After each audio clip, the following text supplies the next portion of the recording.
Ever wondered how industrial valves are made?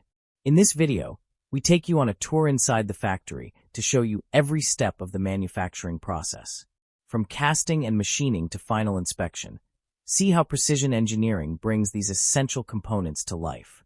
Step 1. Raw material selection. Step 2. Casting and molding.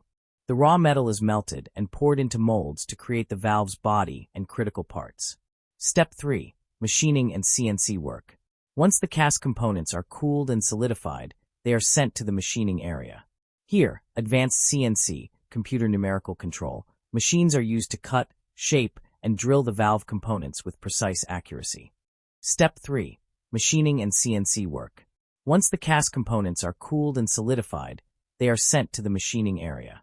Here, advanced CNC machines are used to cut, shape, and drill the valve components with precise accuracy. Step 4. Assembly. The next phase involves assembling the different parts of the valve, such as the valve body, bonnet, actuator, if applicable, and seals. Highly trained technicians carefully assemble the parts to ensure everything fits together perfectly. Step 6. Surface treatment and coating.